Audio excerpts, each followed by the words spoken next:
Welcome to Everything Co-op, bringing you information on how cooperatives can help improve your quality of life.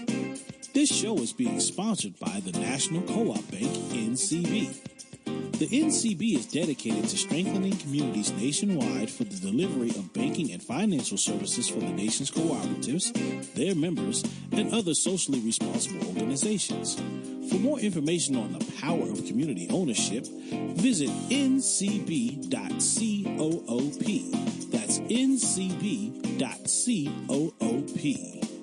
Now stay tuned for your host, Vernon Oakes. Good morning, everybody. This is Vernon Oakes. Welcome to Everything Co-op this beautiful Thursday morning. Sun's up in the D.C. area. It's nice outside and inside. And on the phone today, we have Miss Sheella Mierson. Good morning, Sheella. Good morning. It's actually Mierson. Mierson, okay. Got it. Thank you. And I also need you to pronounce Sociocracy. Sociocracy. Sociocracy. Okay. That's it. You got it. Sociocracy. Okay. I've been practicing that and didn't have it that way. Sociocracy. What is this sociocracy?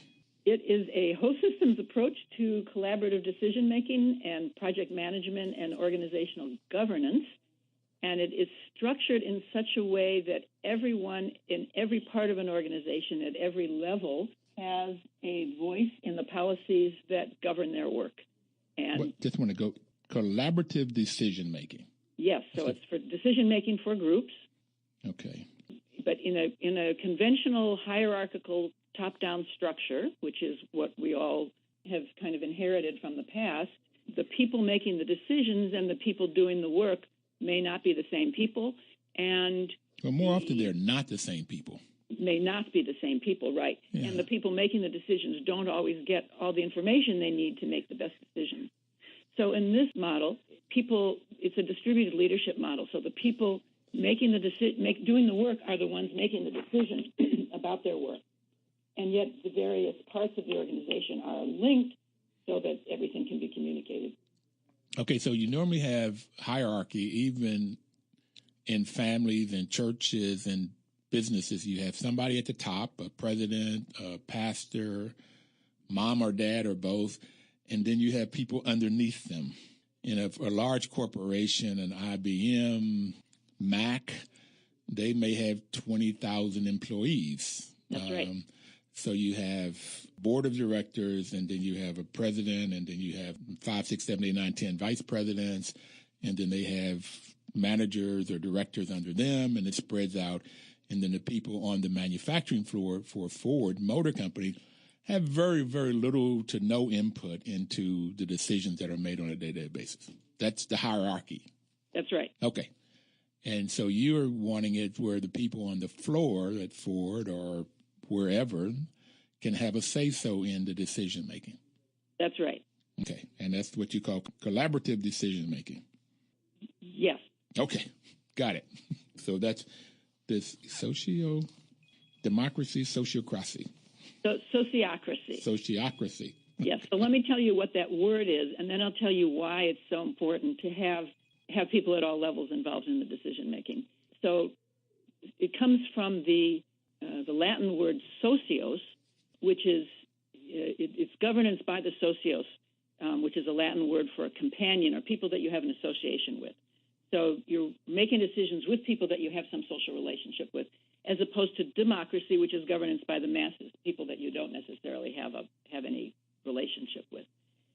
It was started by a Dutch electrical engineer named Gerard Endenburg, beginning in the 1970s, and it's been developing since then. He looked at, and he developed it to run his electrical contracting company. So he looked at a typical organizational chart, which we've all seen a zillion of, and he said, I'm an electrical engineer. I know about power systems. I would never design a power system this way. There's no feedback. You can't steer it. So all of sociocracy can be viewed as an answer to the question, how can we steer our organization?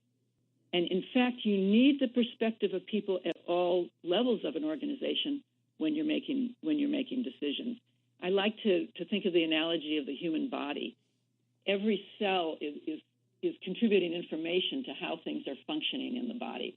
And if you ignore any group of cells, or if you ignore any organ or even any group of cells, you're in trouble. They all have different information. So we need the perspective of the people at the quote top of an organization. We need the people at the quote bottom, and we need a way of integrating all the information. And that's what Sociocracy provides for us. So the body has, I don't know, millions of cells, mm-hmm. and they're all communicating. Mm-hmm. The finger communicates, the E-bone, the neck bone is connected to, and so everything is connected, and everything is sending information to the brain, to the heart, to all of the function, every function of the body. And if any group of cells don't communicate, then that group of cells get left out, either get left out of food or get left out of oxygen, and then therefore that part of the body gets broken down. Yes. Some disease or something happens.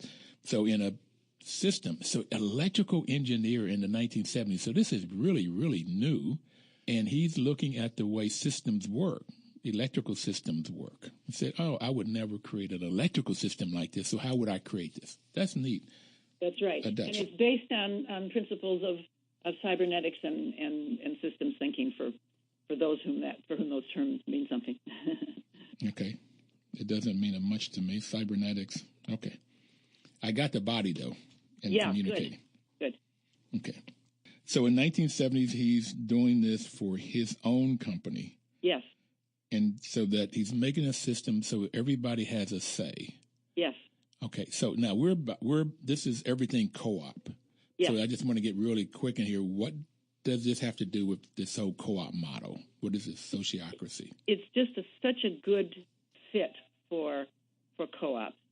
Looking at the co-op principles, it fits so well with the values of co-op.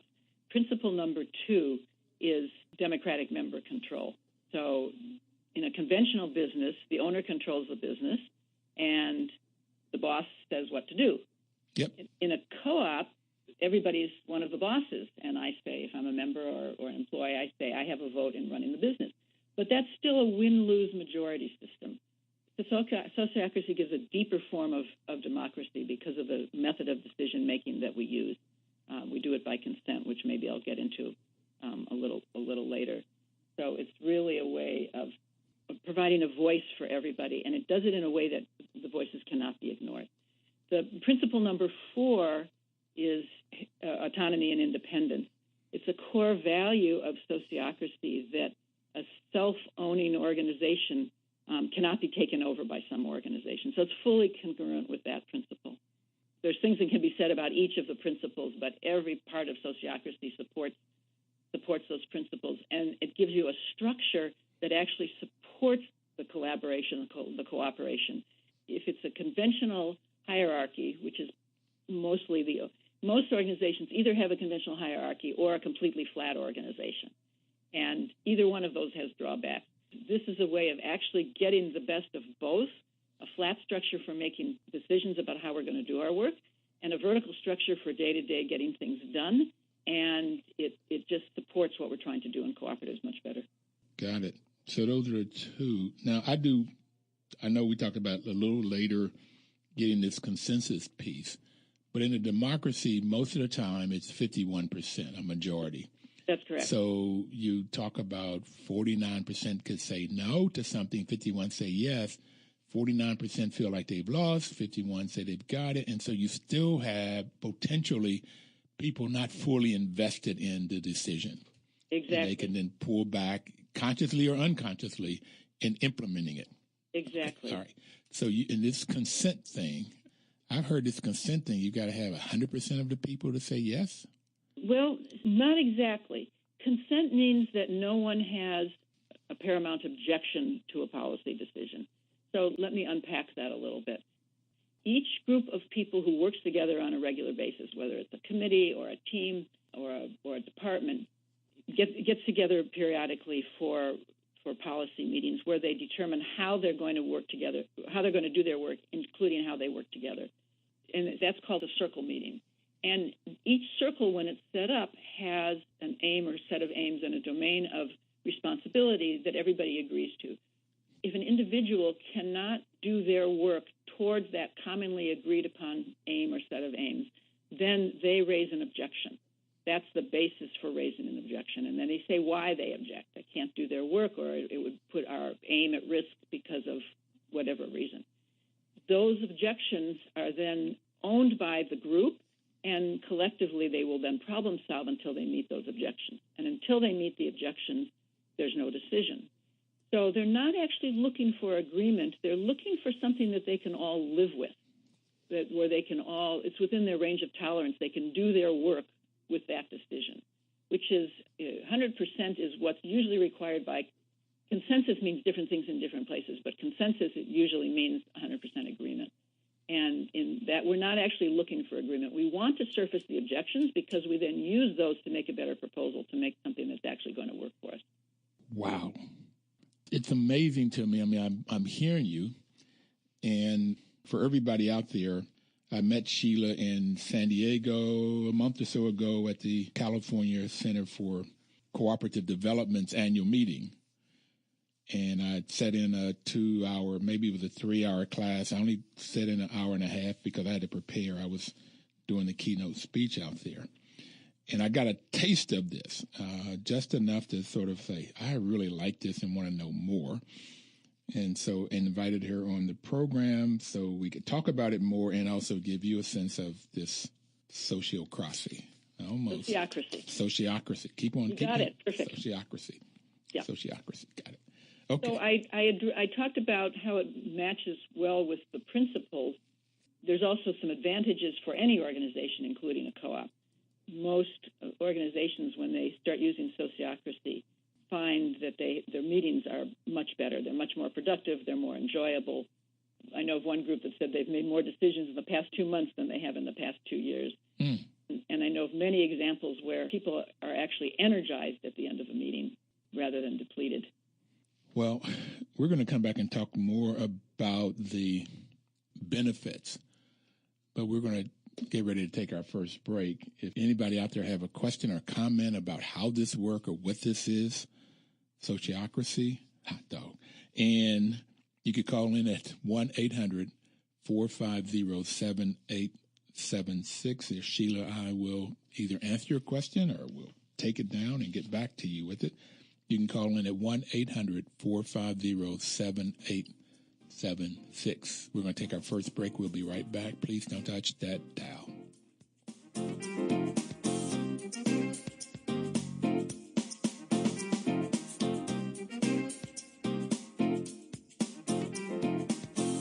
Washington, D.C.'s News Talk, 1450 AM WOL and 95.9 FM.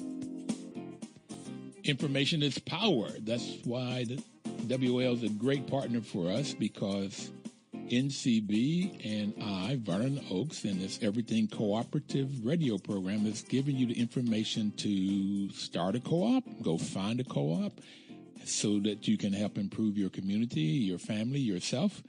And that's where the power comes in.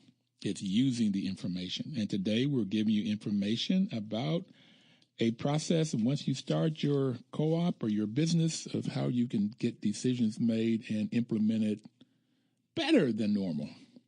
Sociocracy. Uh-oh, I'm getting it, Sheella. You got it perfect, Vernon. So you have done some work in the co-op movements early on in your background. What was that about? I have. I realized that I probably owe my existence to the cooperative movement because my parents met in the old Co-op Youth League in Hyde Park in Chicago. The old what? Co-op Youth League. Co-op Youth League. I'm sure it doesn't exist anymore, but that's where my parents met. And we lived half a block from the original site of the Hyde Park Food Co-op in Chicago, and we shopped there and were active members there. That co-op closed in 2008. In addition, my whole family went to a camp in southern Michigan, a cooperative family recreation camp, and I went there all my growing up years. Had it was a huge influence on my life, and my parents were very active in the governance of that camp. My guess is that that's part of what led to my interest in how people can make decisions together in more effective ways, because as a child, I remember the adults there spending lots of time in meetings and not always being happy afterwards. And then when I was a college student in Ann Arbor, I lived in the student housing co-ops, and I was active in the governance there. So I go way back. So you are co-op baby. You wouldn't be here if it wasn't for the youth league, the co-op youth league in Chicago. That's right. Where your parents met. Okay. That's right. I wanted to add something about, you say we're looking for 100%, and the drawback of majority vote. Can I add something to that? Sure. When it's a majority vote, when it's a voting system, it can be about winning the fight. There can be polarization. There can be trying to convince people that the other side isn't doing it right, rather than working together for what we agreed to do and putting together our best thinking to come up with the best solutions. It's a completely different mindset. We certainly see that carried to the nth degree in this country right now. But in fact, it's something that takes place in all our organizations. Well, we really don't want to talk about the political situation in the country right now. No, we don't. Very depressing. Okay. But I do say on the program often, I wish our Congress folks, the senators and the House representatives could take some co-op training. Now, this sociocracy training would be even perhaps better to how we could work together. Mm-hmm. Why can't we all just get along? Okay. So you talked a little bit about how this works or what's the benefits of sociocracy. Could you go back over that again, just break it down a little bit slower, the benefits? Absolutely. I mentioned having better meetings, more productive and more enjoyable. Leadership development is something that just happens inherently when an organization is using sociocracy. And there's a number of reasons for that, but there's a really wonderful way of choosing people for jobs and roles and tasks that surfaces and develops leaders. So it's just one of the fastest ways I know to develop leadership from all different parts of the organization. Every group I know of that has started using sociocracy finds that they get more done, and that they're getting things done that they had only thought about before, that they didn't really have a way of doing. So those are some of the benefits that I see. They also report more sense of well-being and connection, which is something that most co-ops value tremendously. I am writing these down because they're awesome. I can give you an example of leadership development. This happened not in a co-op, but it happened in Endenburg Electrotechniek, which is the electrical contracting company where this method was first developed in the Netherlands. There was one situation where an entire department was about to be laid off, and that was a board decision. Somebody in one of the departments had an idea for how to avoid the layoffs, and it took 2 or 3 days for his proposal to make it from his circle up to the board level, and the board consented to it, and they put into effect the plan that this person had come up with. I think it was an electrical engineer, and they managed to avoid all the layoffs.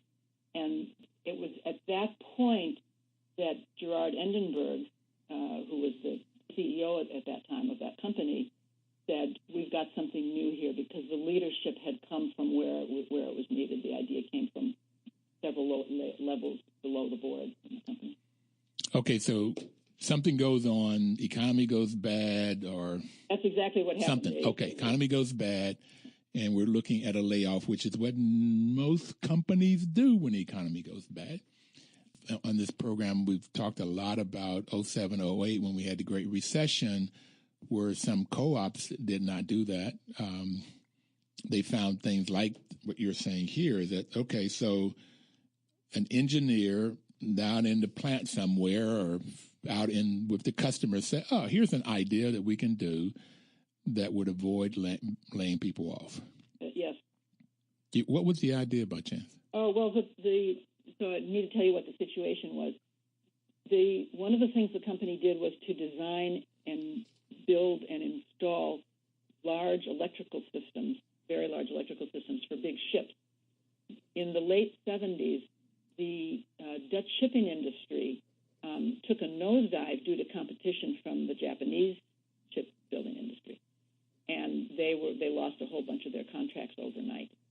So what the idea that this person had was to take the boat division, which was the group that was going to be laid off, put them in suits and ties and give them some crash sales training and send them out to get more business. He said there's got to be more business out there, and basically in 3 weeks. So they used their emergency rainy day funds for that, and in 3 weeks they got more business, enough business that they never had to lay off anybody, and they diversified and became much stronger, and the company is still going strong to this day.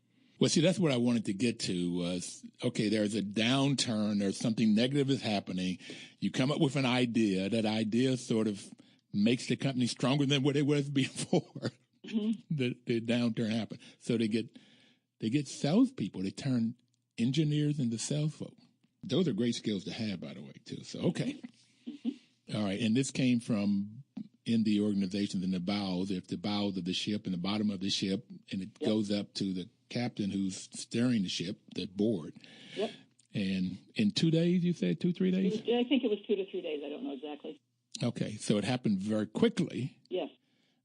This information, this idea goes up, and they like the idea and say, okay, we're going to take some money and put toward it. We've got some savings here. We're going to put toward this to get this training done, and they go out and they get more business and become even a stronger company they were before the downturn. So people kept their jobs, the company's stronger, and they probably had some skill sets that the larger community needed. That's why people bought them. So everybody's better off.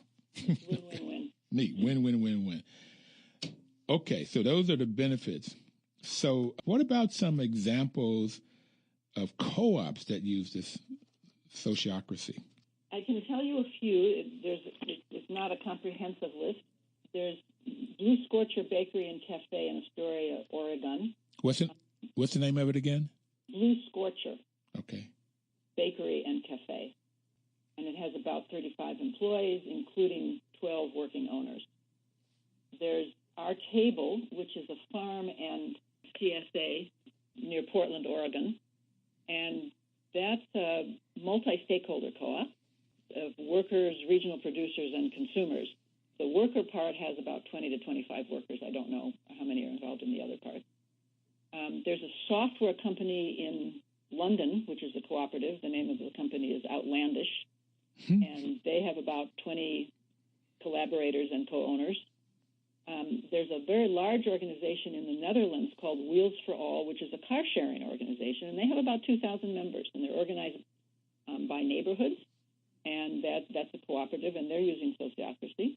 So Sociocracy is scalable. Sheila, we've got to take our second break, and I want to come back and take one of these or two of these and break them down of how they're using it, whether it's sound like they're all pretty much worker co-ops. So I'll just define for the audience out there what a worker cooperative is, and then I'd like for you to go into more detail of how they're using this and, again, the benefits of it. But we've got to take our second break. We'll be right back.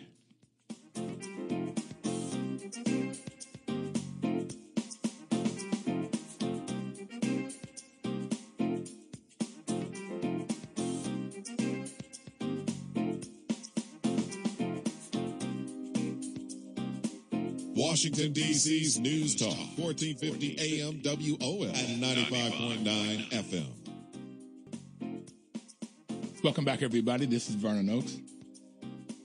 Sheila, before the break, we were talking about examples of people that uses sociocracy. Yes. And you gave us 4 examples. And I was talking about co-ops that use it. And just very quickly, there are basically 4 types of co-ops. And that depends on who owns and controls the business. If it's owned and controlled by the employees, it's called a worker cooperative. And most of these, if not all of the 4 examples she gave us, was worker cooperatives. If the business is owned and controlled by the people that uses the products or services, the consumers, it's called a consumer cooperative. And you get housing co-ops, credit unions, just a number of different types of organizations. There's a health clinic, Sheila, in Madison, Wisconsin, that's owned by the patients. It's a consumer cooperative. Wow. Then number 3, the third type is and mostly farmers and artists are using this one, is they come together to buy things together. a purchasing cooperative. And by buying, they buy in bulk. They hire a staff, and that staff gets to be expert in creating contracts and knowing the products that the consumers want. The companies or the members want. So they get much better products normally at a lower price. And in D.C., there's a Consumer Purchasing Alliance that was formed to help churches and nonprofits, schools buy things, and they were able to get much better prices working together. And then on the fourth one is on the other end of it is a marketing co-op.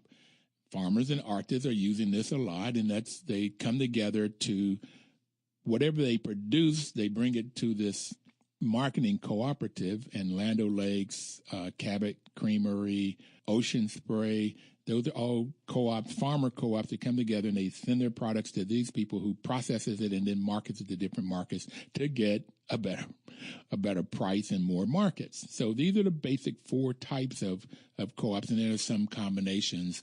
You'll have some food co-ops, which can be a consumer co-op or an employee worker cooperative. Sometimes they're both. So those are the different types. So can you take one of the ones that what I mostly heard, the cafe had 12 worker owners, the worker cooperative, there's another had 20 to 25, and then there was the Wheels for All was 2,000 members, and I assume those were workers.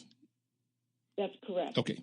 So all the ones I mentioned are worker cooperatives. Our table is actually a multi-stakeholder co-op, and I don't know. I know it's the worker part that is using Sociocracy, and I don't know about the other part. Okay. There's also a large agricultural business in Brazil called Terra Viva. It's in Sao Paulo, Brazil. It has about 2,000 members, and they've been using Sociocracy for quite a while. And then there's a small co-op in Connecticut, I believe in Manchester, Connecticut, called the Monday Homeschool Cooperative, and it's about 25 families that are homeschooling their children. So I'm not sure whether that would be called a worker co-op or a consumer co-op. It sounds like consumer co-op. The consumers. Sounds like a consumer co-op. Those family members own it, and they're the ones that's using the products or services. So it sounds like a consumer. Yes, but I think the parents may also be doing some of the work. So it might be a mixture. I'm not sure. I don't know enough details of how they're running, and they're just getting started with Sociocracy. But you're right, it's probably primarily a consumer cooperative. I know that there are housing co-ops that are using Sociocracy. I don't know specifics. Because I'm a property manager and I manage housing co-ops, that's what I do daytime. This is my part-time, what I love doing. But I would love to know how to use this in co-ops. I just had a meeting with a finance committee of one of the co-ops I managed last night, and I was this sort of win-lose that you were talking about. I see that happen all the time. Yes. And if we could get, if we get people to say, here's what I don't like about this or disagree with, and then everybody talk about that and resolve it. That would be neat. Okay. Oh, yes. It's very impressive the first time you see it done. Even the 10th time you see it done. It's quite an amazing process. There's one other benefit that I didn't mention, which is that many organizations, when they start implementing Sociocracy, find that they become more viable financially if it's a for-profit. Wait a minute. You left out that? It's a good thing we have breaks, so I have time to think.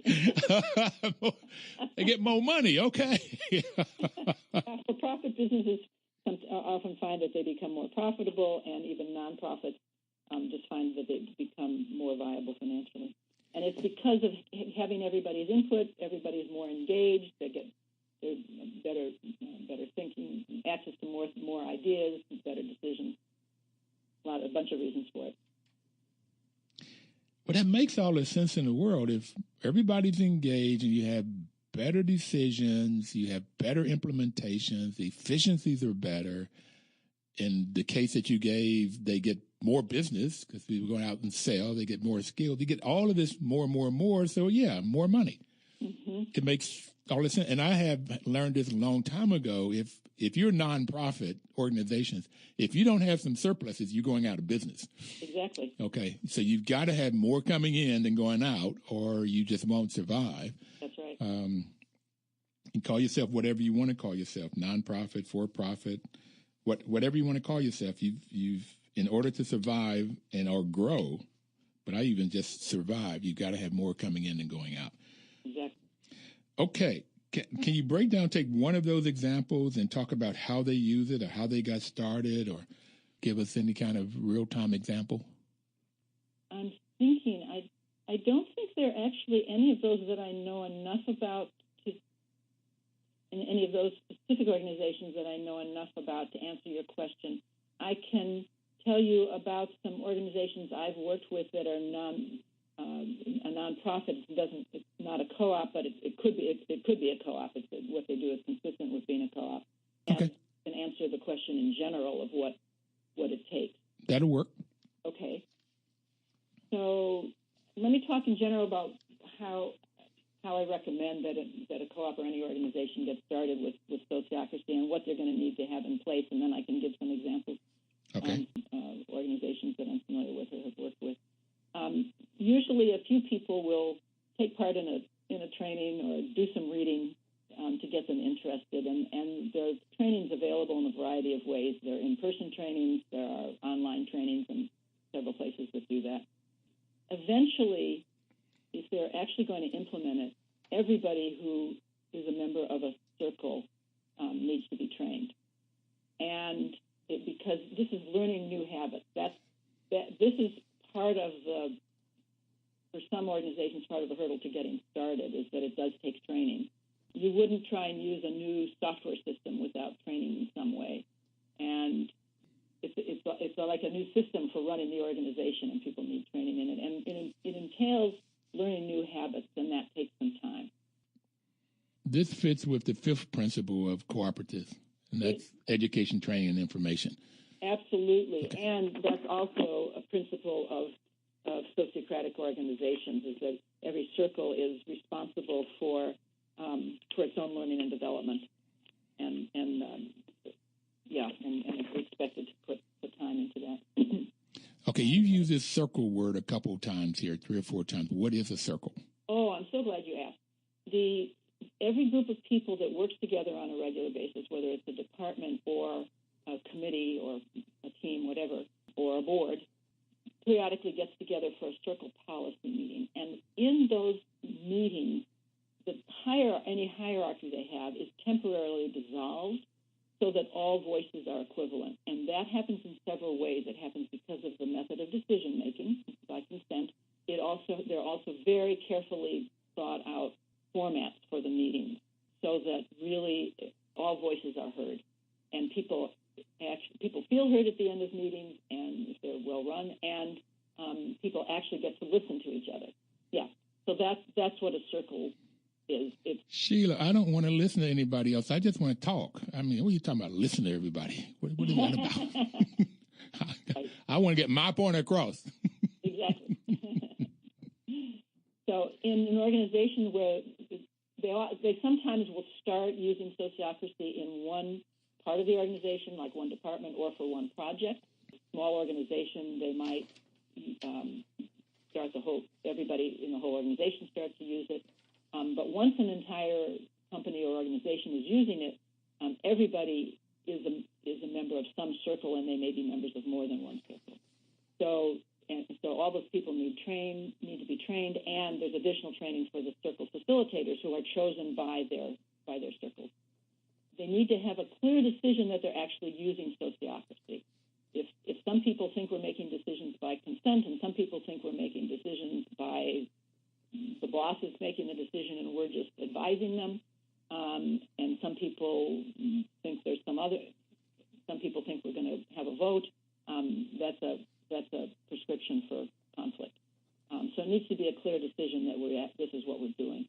And although when they're starting out, they're going to start out learning it piece by piece and implementing it piece by piece. Eventually, they want to use all the parts of sociocracy. It's a holistic system, and they all reinforce each other and serve their checks and balances, but only when you're using all the parts. The other thing that is very helpful is to get ongoing support. I know some organizations that have implemented it just by going to a training or reading a book, but it's rare. oftentimes they don't know enough to know what they don't know, and can falter, and then they think, oh, the sociocracy isn't for us. Well, how do you get that ongoing support? So there's a variety of ways. The best way is to work with a sociocratic consultant who can guide the organization through the implementation, and consult with them eventually even after that. At the very least, you can hook up with other organizations that are using it and form a community of practice. And there are several companies and organizations that will run communities of practice so they can kind of give feedback, coach people. They'll get some coaching in that way, and people can exchange ideas together about how to avoid pitfalls and what's working. It just means avoiding reinventing the wheel. The advantage of working with a consultant is it seems so simple when you first learn about it. In fact, there's a lot to it, even just at the beginning, to design your circle structure so that it works for you. But Sheella, if I've got to hire a consultant, I've got to spend money. That's right. You're gonna spend money and time in some way. You're either going to do it up front to get good support, or you're going to spend it in time and frustration down the line. And I thought you were going to say the implementation is faster if you use a consultant, and you have less frustration. Therefore, I would think, I don't know, I'm maybe putting words in your mouth, that you would end up recouping these financial benefits and making better decisions faster and working together and having everybody feeling better when they leave work at the daytime or leaving a meeting. I would hope so. Okay. Okay. That's the goal. Those are good words you put in my mouth, Vernon. Okay. If anybody out there, we've got to take this is a final break already. I could use another hour here. We're going to take a final break. If you have any questions or comment, please call 1-800-450-7876. Sheella, your last name again? Mierson. Okay, M-I-E-R, Mierson. Is on the phone with us. She's a founding member of the Sociocracy Consulting Group, and we'll be right back.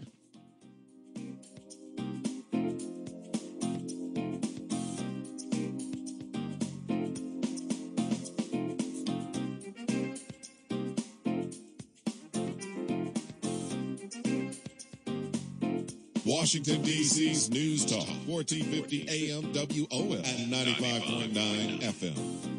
Welcome back, everybody. This is Vernon Oakes. The National Cooperative Bank is the sponsor of this program. NCB's mission is to support and be an advocate for America's cooperatives and their members, especially in low-income communities, by providing innovative financial and related services.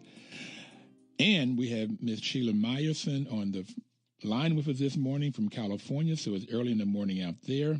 She's a founding member of the Sociocracy Consulting Group, and we're talking about how you start an organization to use sociocracy, the benefits of it, and the way it works. Quickly, how can they get a hold of you if somebody out there would like to contact you?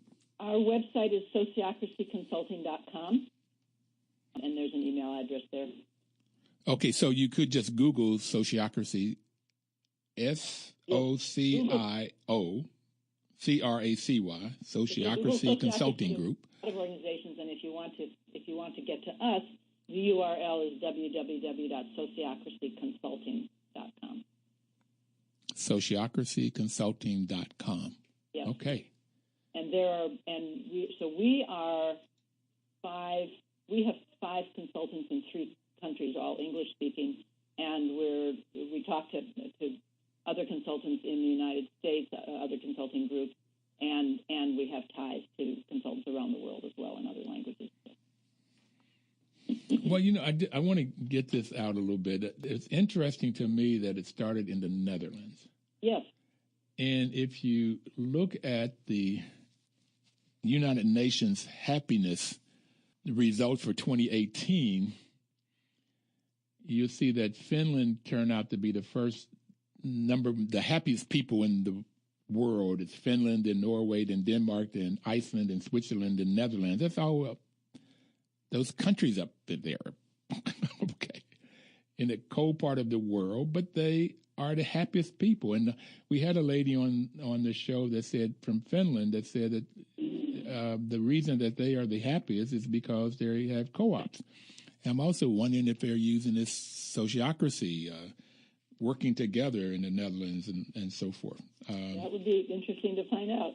It would be a great reason. I would love, that's what she surmised, is that because the 25% of the households in Finland are members of cooperatives, and as she says, she's a member of 3 co-ops, and they may be members of 5 co-ops. And I've had farm people in here say that when they grew up like you, that they grew up in a food co-op, a credit union, some, if it's a farm, some kind of farming co-op, either purchasing or marketing co-op. So you may be in 4 or 5 different. I'm in 3 co-ops right now.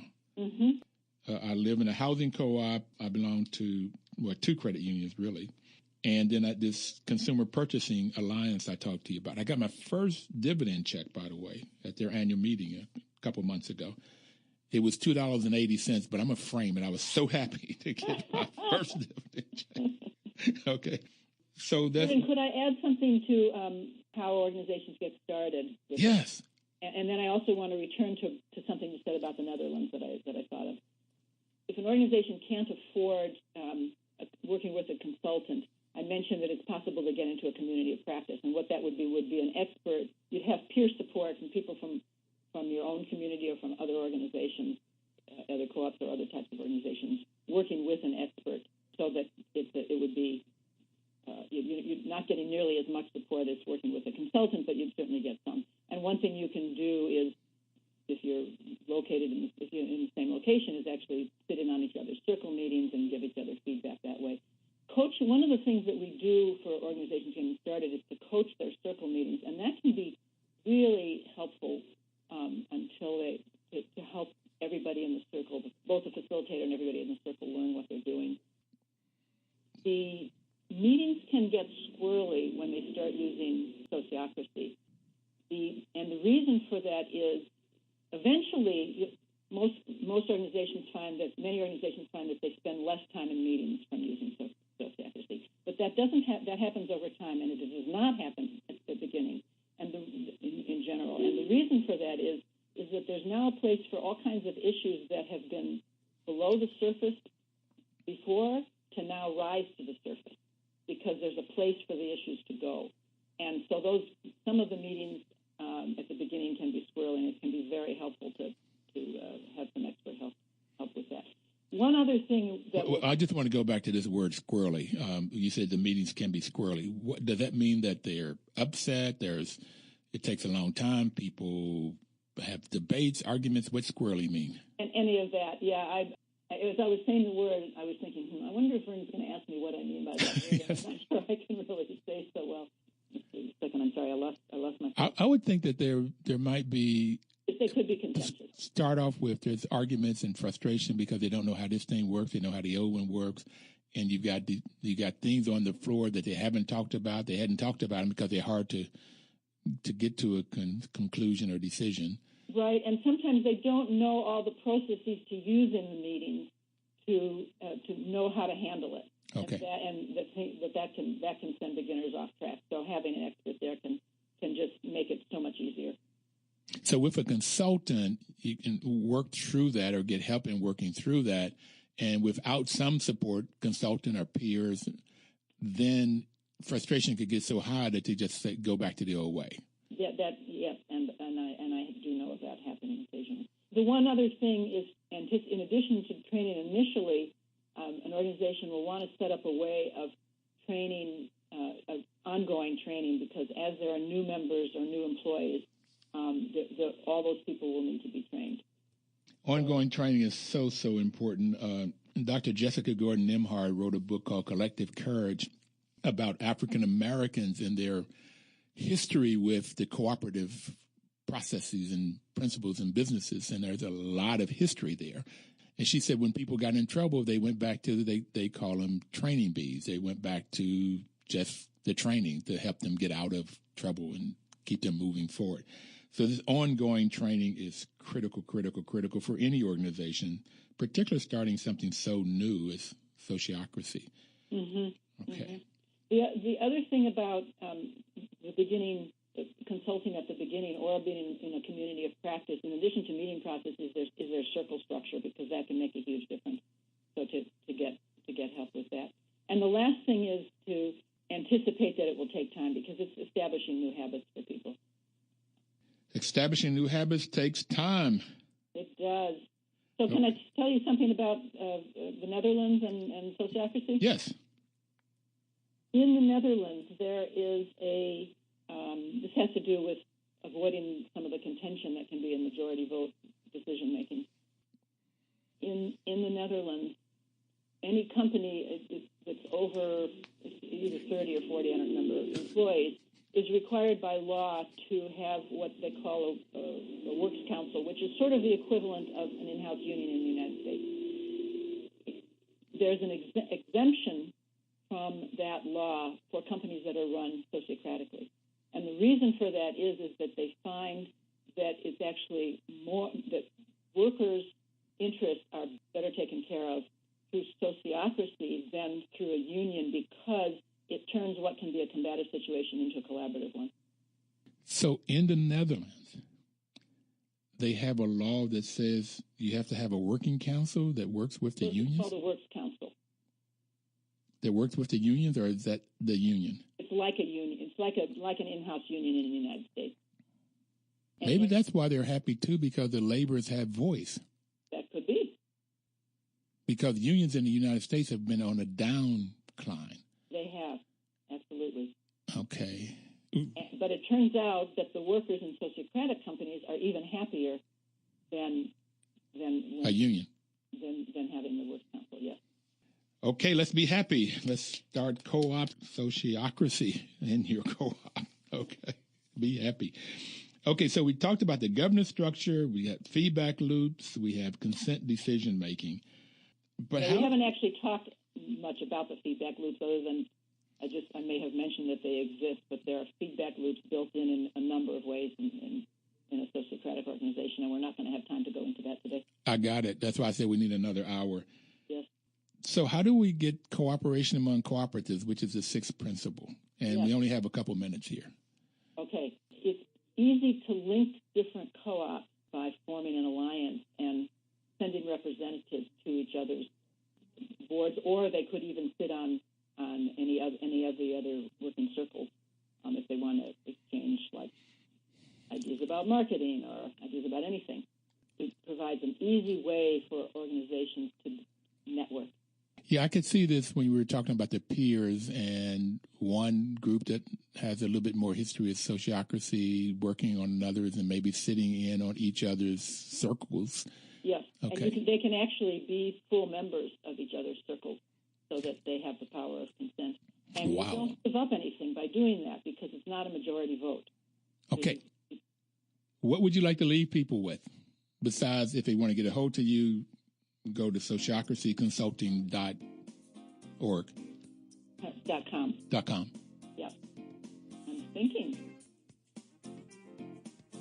that it's actually possible to work together effectively and enjoy it and reduce so many of the frustrations that all of us are used to in organizations. But thank you. We've got to run. Everybody out there, please live this next week cooperatively, sociocracy. Thank you. Thank you very much, Sheella. Washington, D.C.'s News Talk, 1450 AM WOL and 95.